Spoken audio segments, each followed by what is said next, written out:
Hello everyone, this is ACC Amit Kumar and I am here to discuss with you the concept of goodwill calculation and valuation of NCI. So under IFRS 10 consolidated financial statements, we record goodwill, but this goodwill calculation is done through IFRS 3 business combinations.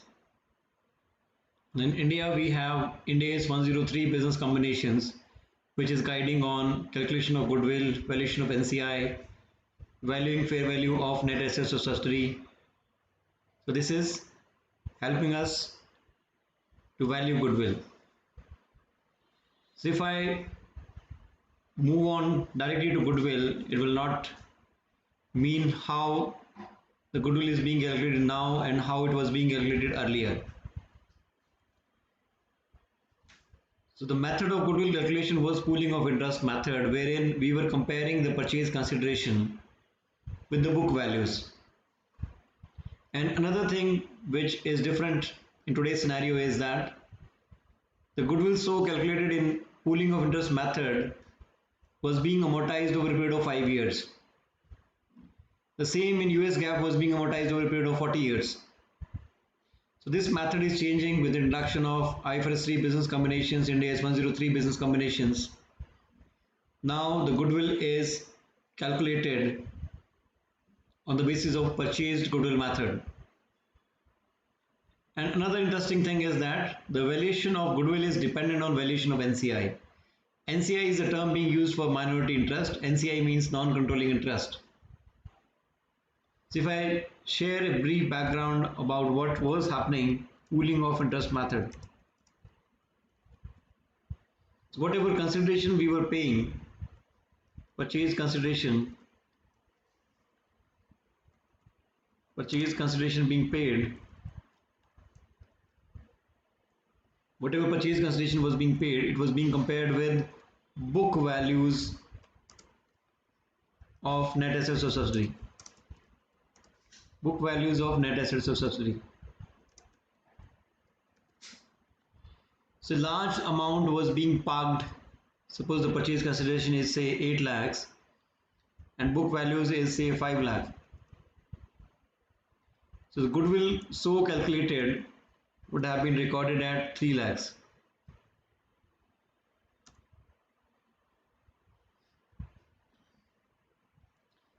So the advocates of accounting and fairer presentation felt that something is happening wrong and there is a large amount being parked into goodwill, and along with it, this is also being charged to P&L through amortization over a period of 5 years.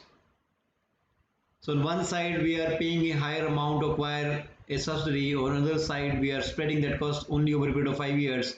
We are not getting the benefit for an indefinite period, because goodwill or reputation is earned over time, so should benefit for a longer period of time.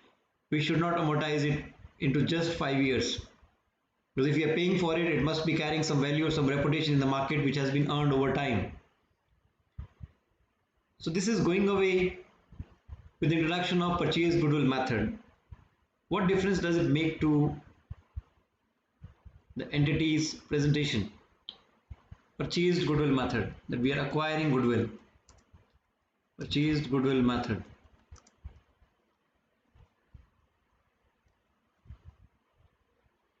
The same purchase consideration which we are paying is looked at closely now when we try to see the fair value of net assets of subsidiary. Fair value of net assets of subsidiary.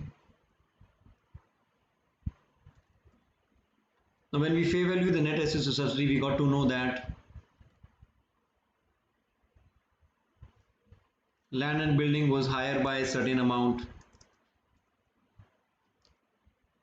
Land and building was higher by 90,000. Machinery was higher by 40,000. Brand got value and recognition and it is having an indefinite life. We valued it at 50,000.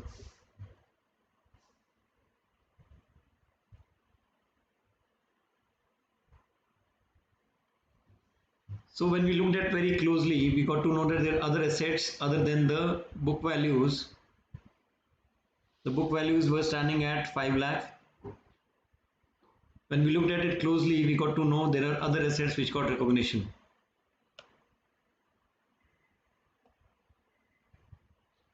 So the goodwill which was recorded at 3 lakh in the pooling of interest method will now turn out to be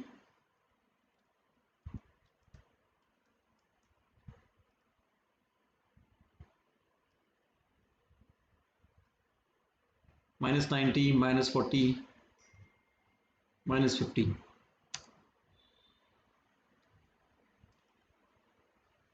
The goodwill which was 3 lakh, when we looked at it very closely, we got to know that there are other assets whose fair value has increased. And we are not only paying this additional amount for goodwill, we are paying for the increase in the value of land and building, for increase in the value of machinery, for increase in the value or for first time identification of the brand, because brand got recognition, customer list, masthead, trademark, copyrights, they all get recognition for first time in a business combination. Now the standard applicable is Ind AS 103 business combinations. Ind AS 103 business combination is a standard applicable for doing this, for calculating goodwill. And one thing to be noted here, internally generated goodwill is not recognized only when purchased in a business combination. Only when purchased in a business combination it gets recognition.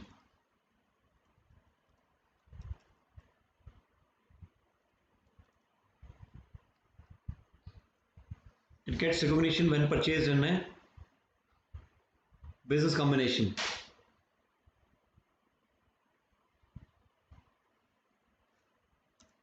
Now when we are acquiring in a business combination, if it is 100% subsidy, then the entire goodwill can be allotted to parent. But if there is an existence of non-controlling interest, then we need to be careful whether we are valuing NCI on proportionate basis, on fair value basis. The valuation of NCI determines valuation of goodwill, and there is also a relationship with the impairment of goodwill, that where the impairment of goodwill will be charged. Will it be charged to only parent or will it be charged to NCI as well? So depending on how we valued NCI, valuation of goodwill is determined. So I make a statement, valuation of goodwill is dependent on valuation of NCI. How do we value NCI? How do we value NCI? NCI means non-controlling interest. Non-controlling interest. NCI is non-controlling interest, and there is a accounting policy choice to value NCI on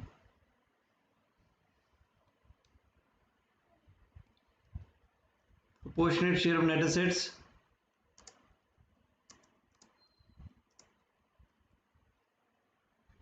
and fair value basis.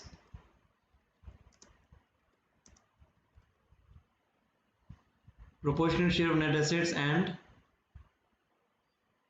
fair value basis. So the manner of presentation of goodwill was, suppose if this is the purchase consideration,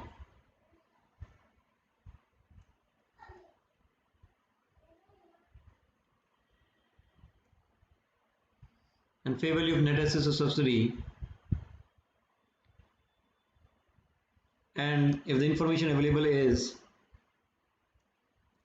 the entity, the parent has acquired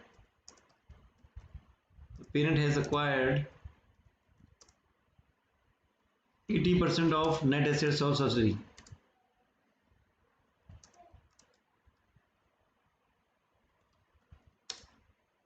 So in that scenario, the goodwill we would have calculated would have been, we would have paid 8 lakh to acquire 80%. To acquire 80%, we were paying 8 lakh, and fair value of net assets or subsidy of all these calculations would have equaled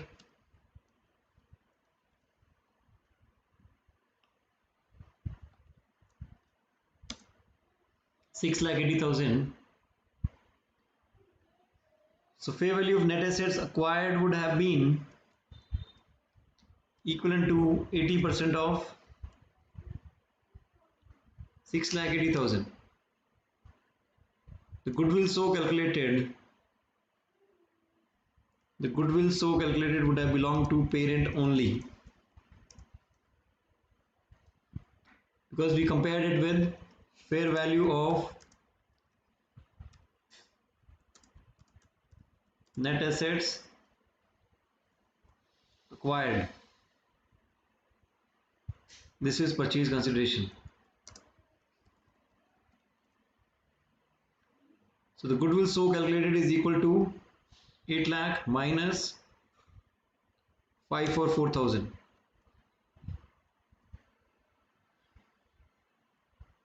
If the fair value of net assets is 6,80,000 and we are paying 8 lakh to acquire 80%, then the goodwill so calculated would have been 2,56,000. So I've taken two examples. This is for acquiring 80%. This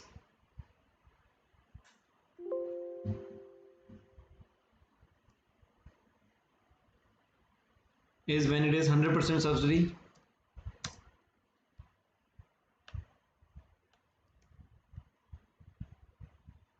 So let's make it two different examples instead of mixing up.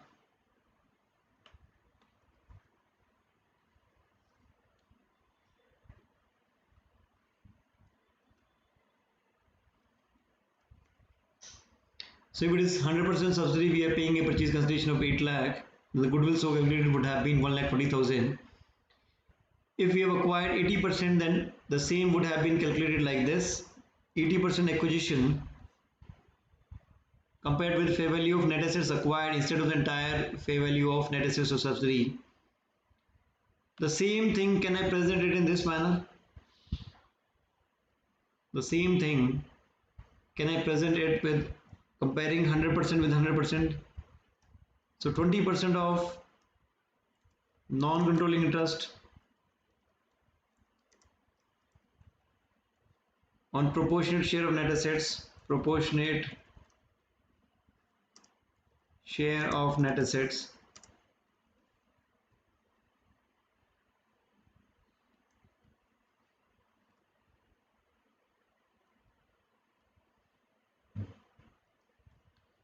instead of fair value of net assets acquired, we say that 100% fair value of net assets or subsidy, of net assets of subsidiary.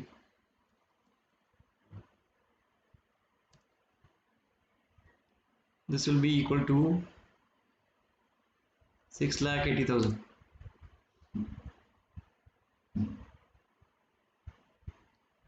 So the value of NCI would be 20% of 6,80,000.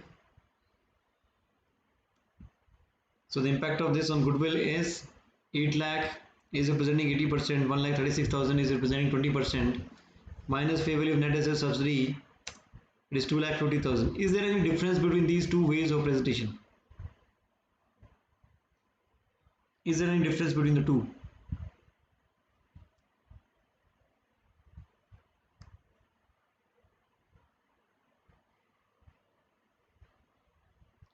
Is there any difference between the two ways of presentation?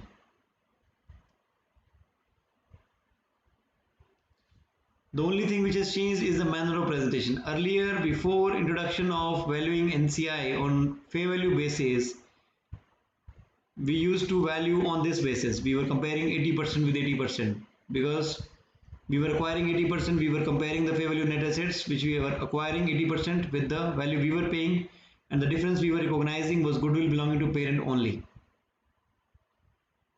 There was further improvement, and it was felt that the value of NCI should also be on fair value basis, because we are paying according to market values or fair value in the market. The 80% purchase consideration we are paying is according to the fair values or market values. So why NCI is not being measured on fair value basis? So it was decided to give a company policy choice, accounting policy choice, to value NCI on proportional share of net assets or on fair value basis. So when this choice was given, the manner of presentation also changed. When this choice was given, the manner of presentation also changed to include NCI's 20% as well, and also to highlight the fact that only the manner of presentation has changed, nothing else has changed. Only the manner of presentation has changed, everything remains constant. Fair value of net assets of subsidiary is still 6,80,000. The only thing which has changed is the value of NCI. It is now fair value basis. If you look at the difference between the two, the only thing which will change in the two ways of presentation is the value of NCI. Everything remaining constant. So the manner of presentation has definitely changed with the introduction of this choice in valuing NCI either on proportional share of net assets or either on fair value basis. The manner of presentation has definitely changed. In today's scenario, the manner of presentation is like this: purchase consideration representing the amount of net assets acquired, remaining representing NCI, compared with total 100% fair value of net assets of subsidiary, which has taken into account fair value adjustments. And when we calculate in this manner, we get to know the goodwill belonging to parent only, or the goodwill, when we are valuing NCI on fair value basis, the goodwill is belonging to parent as well as NCI. This is known as full goodwill method. When goodwill is belonging to parent only, that is known as partial goodwill method.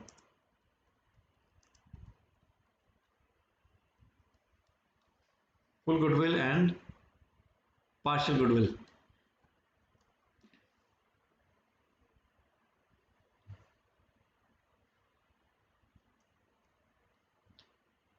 So for fair valuing NCI, we need the value of shares. Suppose there were 20,000 shares, 100,000 was the share capital, and if rate of each share is say 8 per share, 20,000 shares at the rate of 8 per share. So for valuing NCI on fair value basis, we need to know the fair value of the share in the market. So if 20,000 into 8, how much is the difference between this value of NCI 160,000 and 136,000? There is a difference of 24,000. And you can see the difference in goodwill. There's a difference of 256 and 280. There's a difference of 24,000. So in reality, what has resulted in this increase? 24,000 difference and 24,000 difference. This is actually the goodwill belonging to NCI as well, because the goodwill belonging to parent was only 256. This additional is resulting in bringing the goodwill to an amount of 2,80,000, which means that it is belonging to parent as well as NCI. In this goodwill, this is representing 80%. If for the purpose of impairment testing, we'll be required to calculate notional goodwill.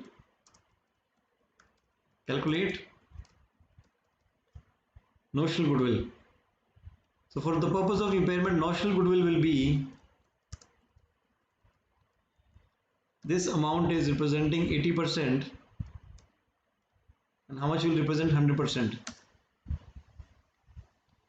So notional goodwill could be 3,20,000. This will simply use it only for the purpose of calculation of impairment testing.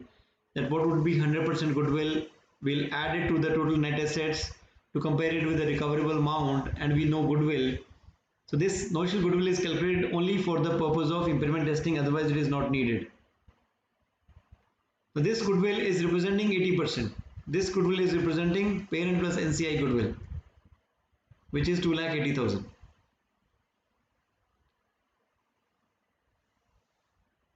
Now suppose, hope you got to know the difference between the two.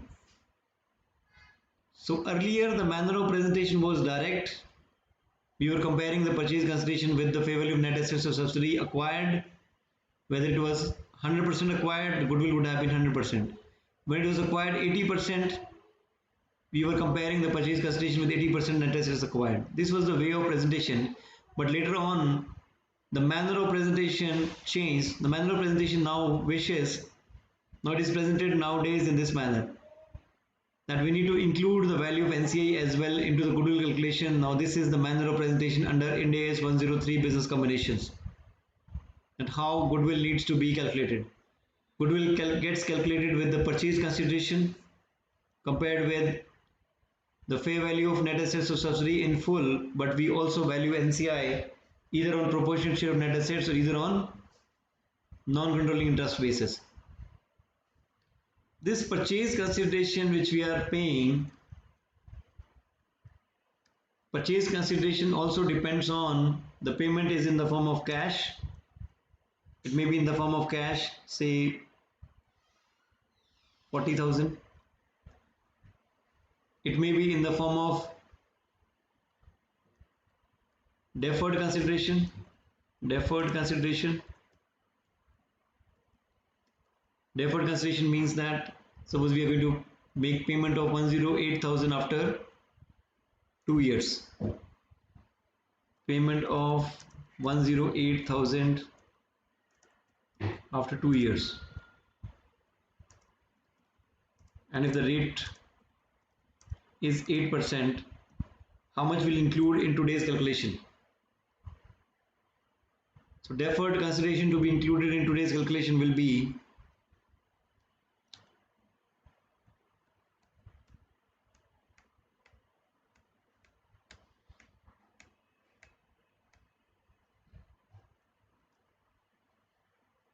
let's take this separately without disturbing this calculation. Let's take it separately.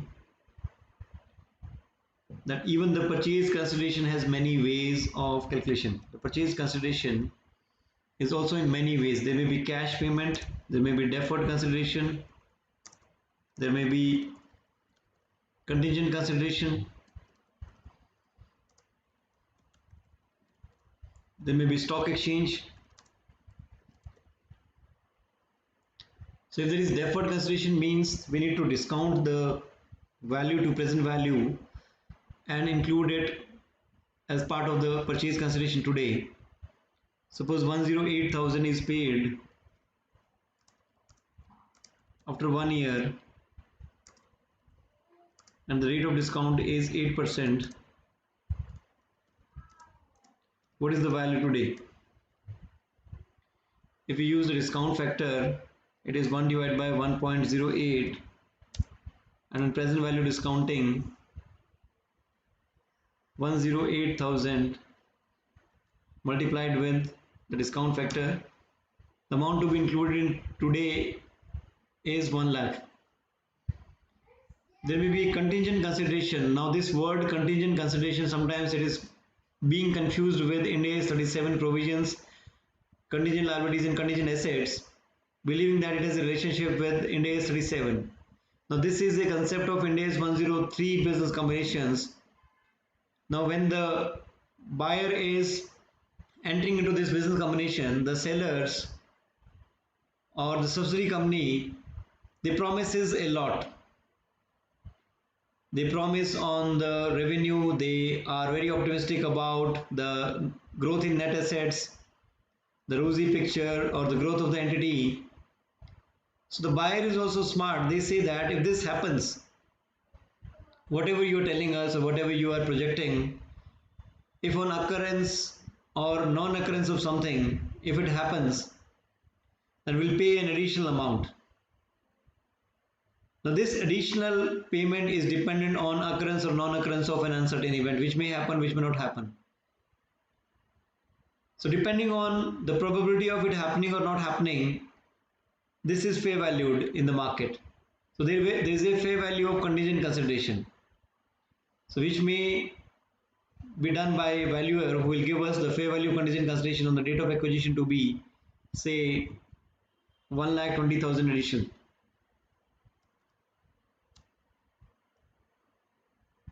Fair value of contingent consideration. Fair value of contingent consideration. Contingent consideration means this is a liability which may occur in future, and the fair value of it today is 120. And as I have said earlier also many times, anything measured in IFRS or Ind AS, if the measurement basis is fair value model, fair value less cost to sell, fair value through P&L, fair value through OCI, we require to remeasure it on each reporting date. So this will also be remeasured on each reporting date, and the difference is taken to P&L, and this will either reduce the liability or increase the liability. This fair valuation will either reduce the liability or increase the liability by the end of the next year. It may also happen that to acquire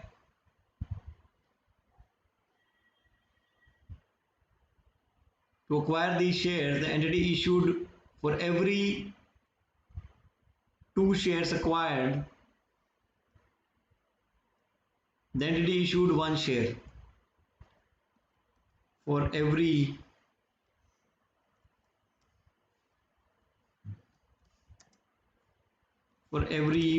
4 shares acquired, the entity issued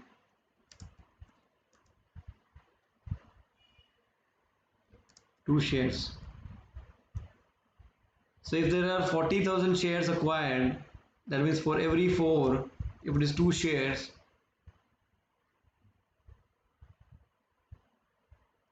20,000 shares,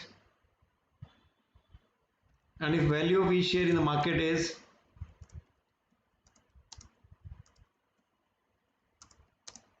10 per share, total value of stock exchange is equal to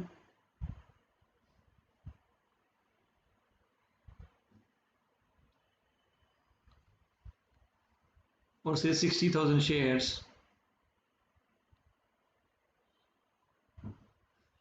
30,000 through stock exchange, 3 lakh shares. 3 lakh is the total value which is being exchanged.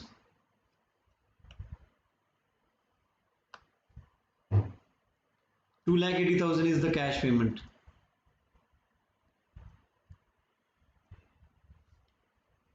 So these are the various ways an entity can purchase an asset. So the 8 lakh which we took earlier may be a combination of various forms of payment. It may be cash, it can be stock exchange, it can be deferred consideration, it can be contingent consideration. What is the impact of it? If there is a deferred consideration, then if you remember, we discussed about 5 workings for dealing with consolidation questions. Among those 5 workings, if I refresh it again, working note number 1 was group structure. Working note number 2, net assets of subsidiary. Working note number 3, calculation of goodwill. Calculation of goodwill. Working note number 4 is valuation of NCI, and working note number 5 is group retained earnings.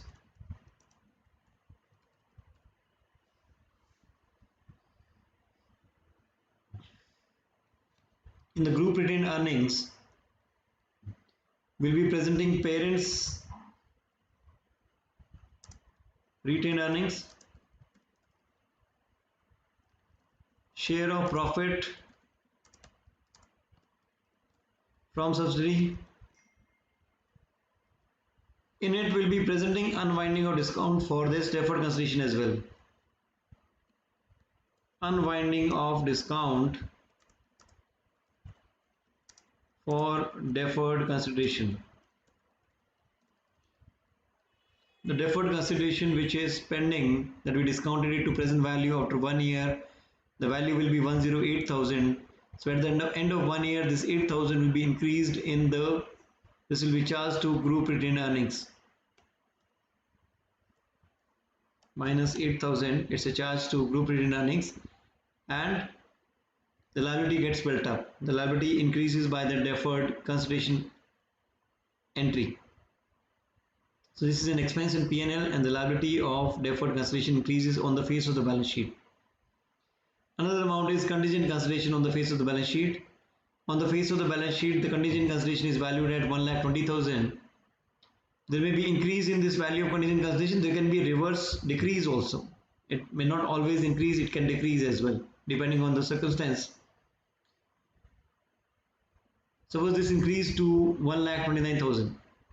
If it increased to 1,29,000, the change in value of contingent consideration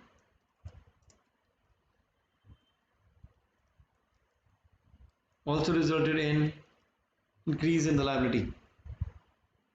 That's the indirect impact of these purchase considerations onto the group retained earnings. Even the purchase consideration has a relationship with the group retained earnings. We need to present it separately. And whatsoever share we have acquired, depending on that, profit is divided between valuation of NCI and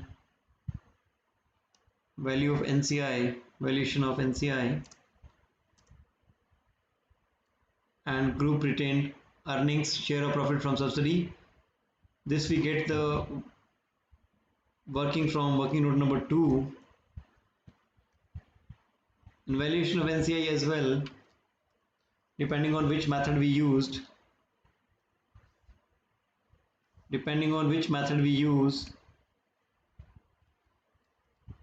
Value of NCI on fair value basis or on proportionate basis.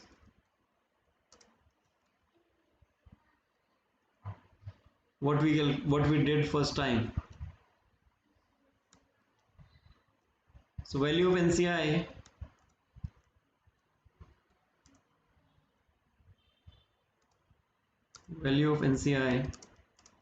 on date of acquisition. This valuation of NCI is on date of balance sheet.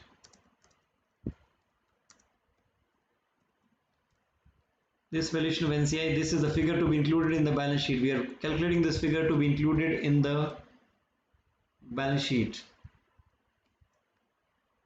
This one is, our intention is to include as part of the balance sheet.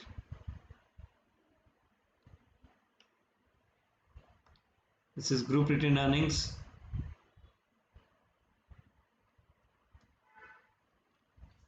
When we are valuing NCI, we add the share of profit less if there is any impairment of goodwill. If we valued NCI, that may be impaired. If it is on proportionate basis, then value of NCI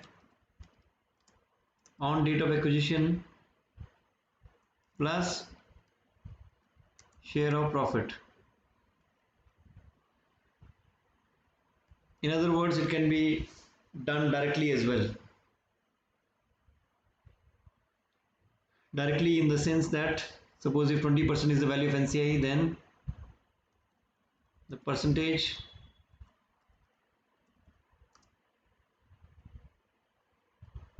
multiplied with the fair value of net assets of subsidiary on date of balance sheet. This is another way for proportionate basis. When we are calculating it on proportionate basis, this is another way of doing it.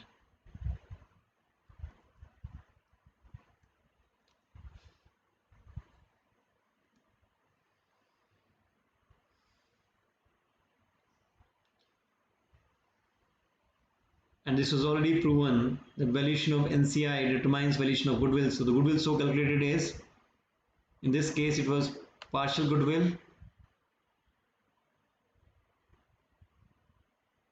in this case it was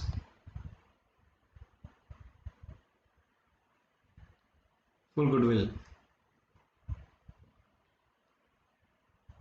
Now the goodwill which is valued on fair value basis, NCI is valued on fair value basis, if it is impaired, a charge will be to parent as well as NCI. But if the goodwill which is belonging to parent only, the charge will be to parent only. So suppose in our example, if we get to know, now there are three assets under Ind AS which are tested for impairment annually regardless of indicators of impairment. One of them is goodwill, intangible assets not yet available for use, intangible assets with indefinite life. And if goodwill is calculated under purchased goodwill method, it is also tested for impairment annually regardless of indicators of impairment. So we are required to test it for impairment annually. Now annually doesn't necessarily means each reporting date. If you have done this impairment testing in the middle of the year or by the end of the year or any time, we are required to test it for impairment annually, that before the end of the next year we should test it for impairment once. It doesn't mean each reporting date. Now in my example I assume that goodwill is impaired by say 90,000.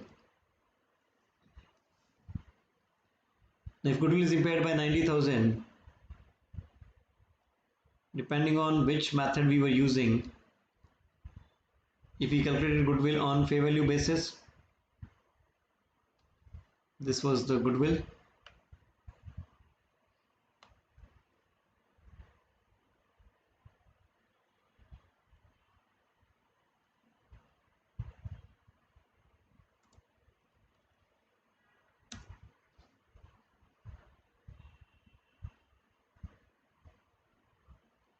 Impairment of goodwill.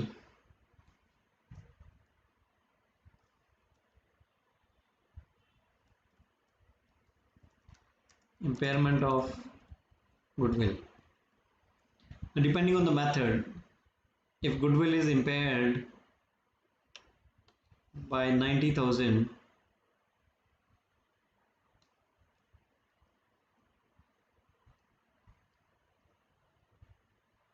then the entry in this case would have been goodwill account, credit 90,000, debit group retained earnings,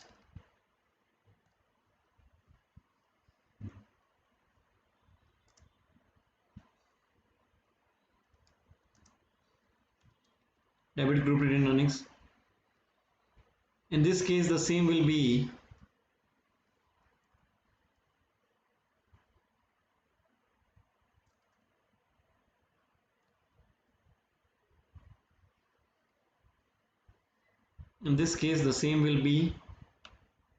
charged to NCI as well.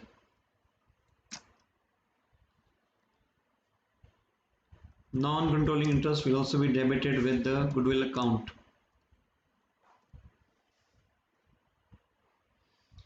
Goodwill in both the cases will be credited with the same amount. Goodwill, whether we are calculating goodwill on fair value basis or on proportion basis, doesn't matter. If goodwill is impaired, it is going to be reduced by the same amount. But the balances on the credit side, if it is parents goodwill, only parents goodwill gets reduced. So parents retained earnings only get impacted. Impairment loss is in the parents books. But if it is fair value basis, then there is an allotment also done to non-controlling interest as well on the basis of the proportion of the share. So 80% of it will be borne by the parent. 80% of 90,000 will be borne by the parent, and the remaining 18,000 will be borne by the NCI. That's the relationship of valuation of NCI on fair value basis or proportionate basis, and it also has an impact on the impairment of goodwill later on, that if it is only parent's goodwill or partial goodwill, then we'll charge only group retained earnings and we'll deduct the value of goodwill. But if it is NCI valued on fair value basis, the goodwill so calculated is known as full goodwill, and it is belonging to parent as well as NCI. NCI also has a share.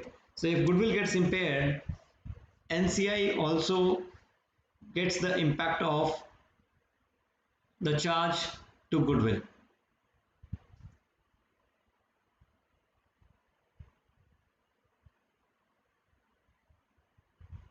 So any impairment loss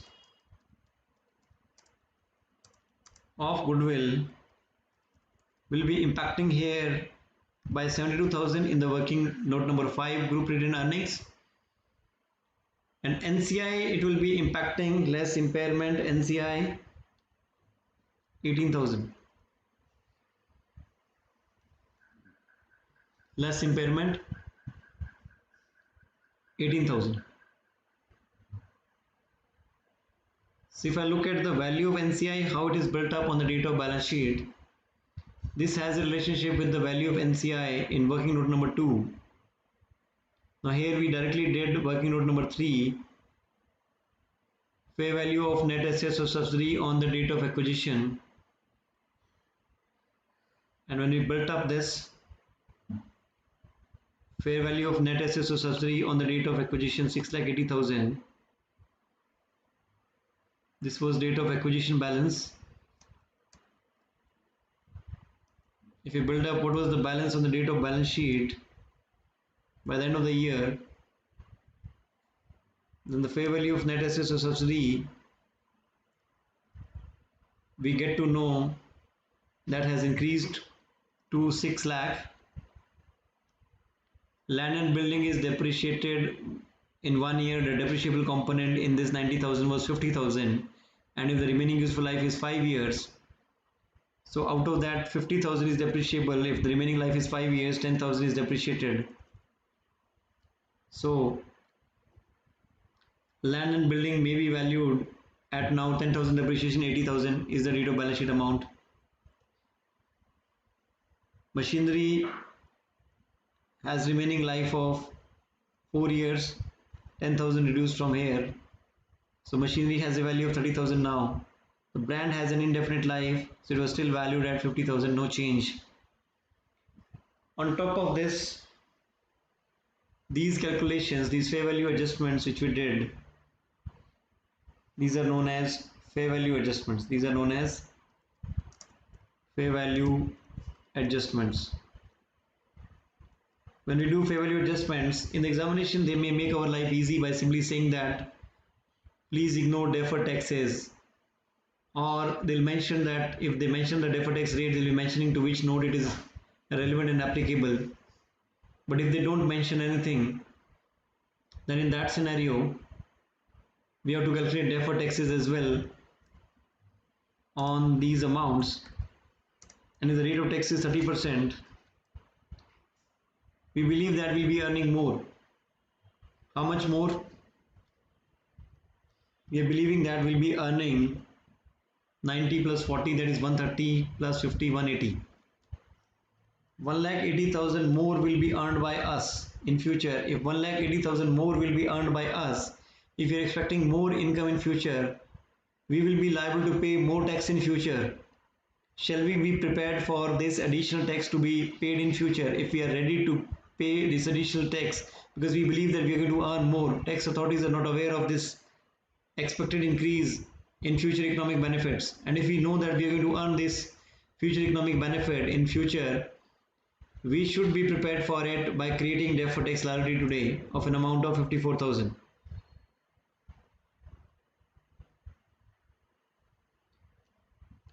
The deferred tax liability balance on the date of balance sheet is equal to 80 plus 30 is 110 plus 50, 1,60,000. Deferred tax liability balance is 4,80,000 on the date of balance sheet. And if I calculate the fair value of net assets of subsidiary I get to know that it is equal to 6,26,000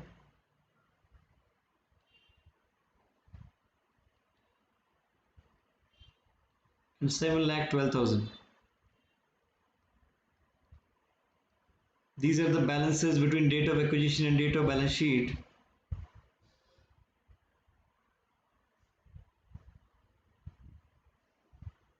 So I'm removing this goodwill calculation from here because this has no relevance anymore.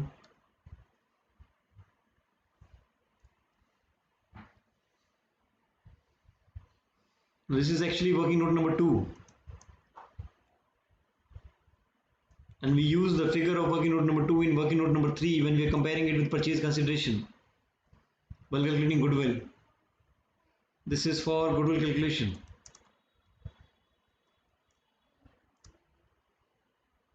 We need this amount for goodwill calculation, that what we are paying to acquire the net assets of subsidiary, and fair value of net assets of subsidiary between the date of acquisition and date of balance sheet.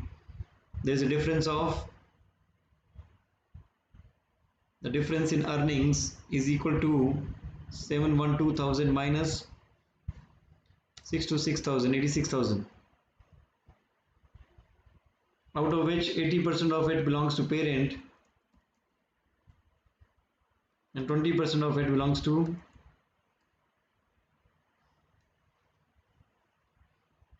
NCI. So 80% of it is 86,000 and 20% of it is belonging to NCI. So we'll use this figure of profit earned which is belonging to parent. We'll be using it in working note number 5.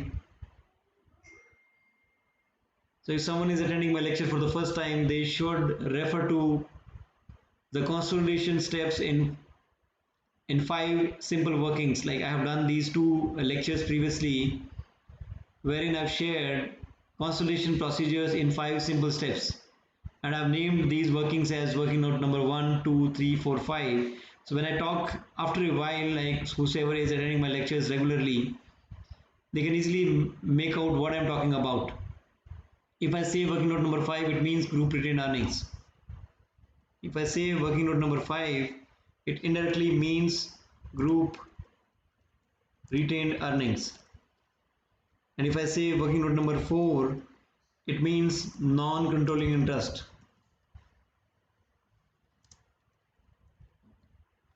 So when I say that the total post-acquisition profit, now this is post-acquisition profit, parent has a share only in the post-acquisition profit. One thing you need to be careful is that in these fair value of net assets of subsidiary, if there is any other component of equity and if there is any change in other component of equity, that need to be separated from this post-acquisition profit. Because in this example, I am believing that this post-acquisition profit is entirely belonging to the retained earnings. But if there is any change in net assets which is belonging to other components of equity, that need to be separated. As far as NCI is concerned, it will not impact, but as far as parent and other component of equity, group retained earnings and other component of equity are concerned, it will impact. Because we cannot add the entire amount to group retained earnings, because if it is another component of equity item, it should be bifurcated. Like if there is any change between net assets figure, net assets of subsidy, this 5 lakh to 6 lakh, if it by chance contains any other component of equity item, that should be shown separately. So in this example, I assume that everything belongs to the retained earnings. So the difference of 86,000 is divided between parent and NCI in the ratio of 80% and 20%. 80% will be shown as part of working note number 5, group retained earnings. 20% will be shown as part of non-controlling interest. So how it is valued?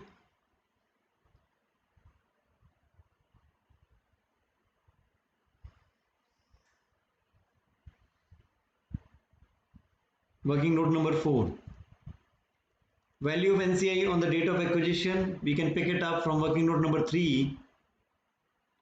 Value of NCI on the date of acquisition, if it is done on fair value basis, value of NCI on fair value basis is 1,60,000. Share of profit, as I mentioned there, that value of NCI post acquisition profit is equal to post acquisition profit of NCI is equal to 17,200,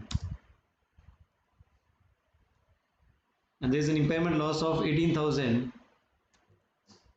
So the value so calculated is known as value of NCI on fair value basis. This is the value of NCI on fair value basis.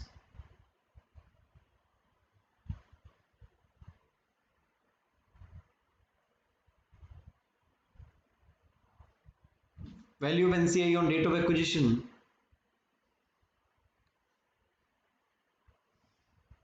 If value of NCI on date of acquisition is equal to 1,36,000 and share of profit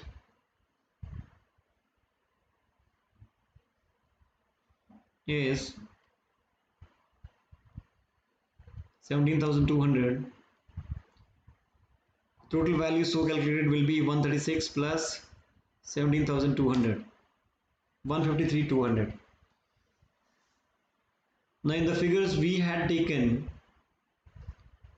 the fair value of net assets of subsidiary was 6,80,000, but in our new calculations which we included deferred taxes, brand, machinery, it turned out to be 6,26,000. So if I change it a little for your reference, because you may be getting confused that the fair value of net assets is 680 and I calculated on this basis 20% proportionate share of net assets, but the fair value of net assets have changed now. So I'm changing the figure 6,26,000. So NCI's valuation now is actually 125,200. 125,200 is the value of NCI. 125,200 is the value of NCI. The same can be calculated directly as well.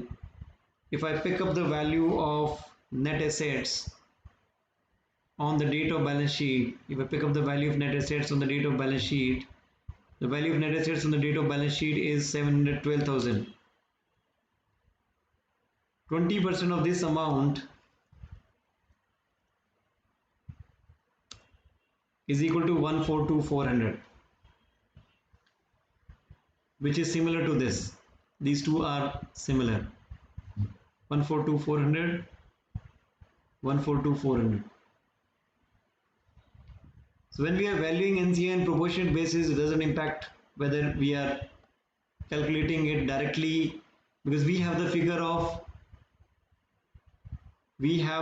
figure available with us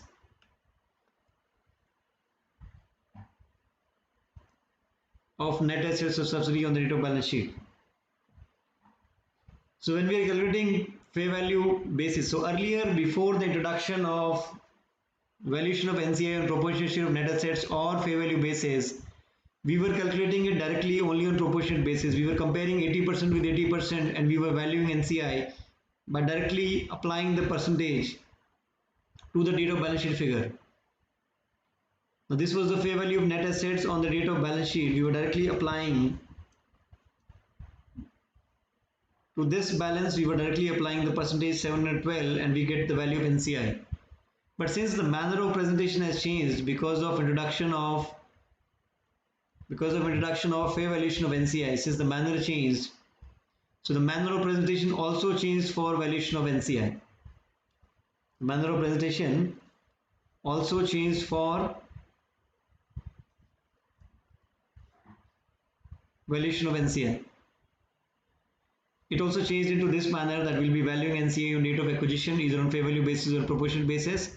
In it will include the profit, and since impairment of goodwill is not charged to the NCI calculated on proportionate share of net assets, we did not charge any impairment of goodwill to it, but the NCI valued on fair value basis is also subject to impairment of goodwill. If there is any charge, we allocate that impairment of goodwill charge as well, if any. So right, if any, only when it is impaired.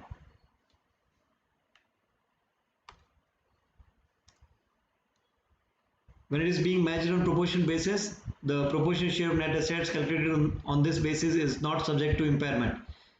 So this is a direct mathematics which we can use if we know the date of balance sheet figure, and it can also act as a check whether your calculation is perfect or not. So whatever is the value of NCI and the rate of acquisition, it increases with the share of profit. And when you know the date of balance sheet figure as 712,000, you can directly apply the percentage to it. You'll get the value of NCI and proportionate share of net assets.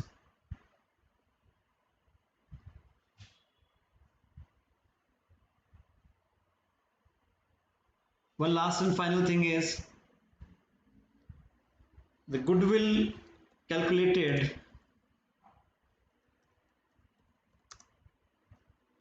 may be positive goodwill or negative goodwill.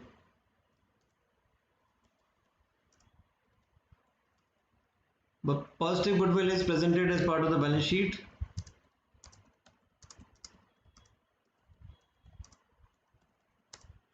as purchased goodwill, subject to testing for impairment annually regardless of indicators of impairment. But if it is negative goodwill under Ind AS, this is directly credited to capital reserve. Under IFRS, the bargain purchase goodwill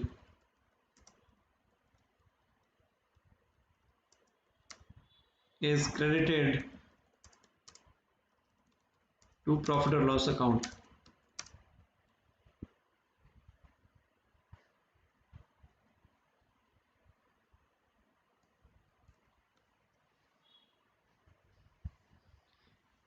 This is how we deal with calculation of goodwill under Ind AS 103 business combinations and IFRS 3 business combinations.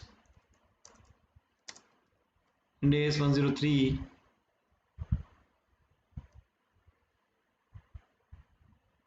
business combinations, IFRS 3 business combinations.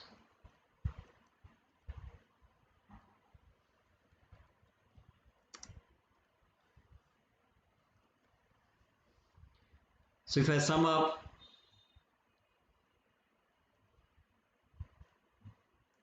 I began with the statement that valuation of goodwill is dependent on valuation of NCI. Hope I proved it through my presentation. And you can easily make out how valuation of NCI, which is valued on proportionate share of net assets, or valuation of NCI, which is done on fair value basis, is impacting the valuation of goodwill. And the goodwill so calculated is either partial goodwill or either it is full goodwill. Partial goodwill is known as the goodwill belonging to parent only. Full goodwill is belonging to parent as well as NCI. So goodwill is subject to impairment testing annually regardless of indicators of impairment. So if we charge impairment and the goodwill so calculated is partial goodwill, will charge impairment only to the parent's retained earnings.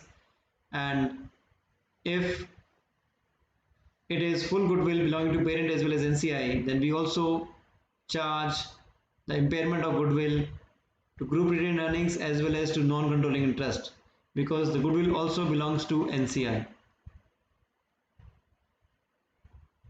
So this is all for the presentation relating to calculation of goodwill and valuation of NCI. That was the intent of today's session. The intent of today's session was to share with you the insight on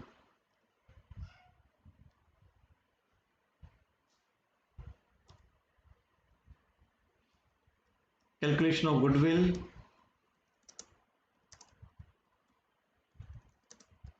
and valuation of NCI.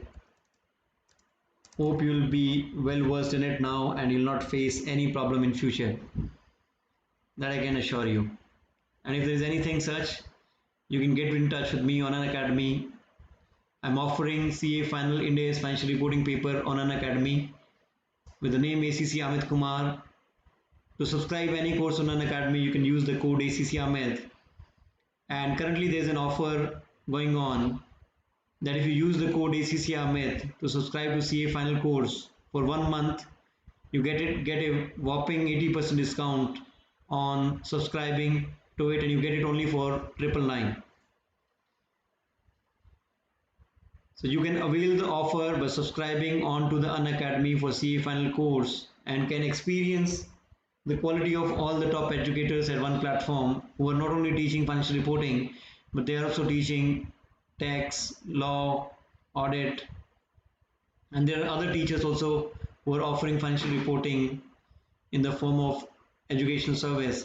So you can have a look at them as well. So it is a platform which values the quality, which gives you a chance to learn from many educators, so which is a huge opportunity from your perspective. So do not forget to follow me on Unacademy, like this lecture, and if you liked it, please share it with your friends so that people get to know that even constellation can be an easy concept and can be learned in an easy manner. So use code ACC Amit. To know more about me, you can have a look at my profile on LinkedIn, ACC Amit Kumar. So this is all for the day. Thanks for your valuable time. See you again. If you face any problem, you can get in touch with me through the Unacademy platform. As I again repeat, you can search on Unacademy with the name ACC Amit Kumar, and you'll be able to get to know the schedule of my courses. I'm offering various courses. Currently, I'm offering India's 115 revenue from contracts with customers and even India's 116 leases. And I'll be opening up the same course again by the end of this month as well.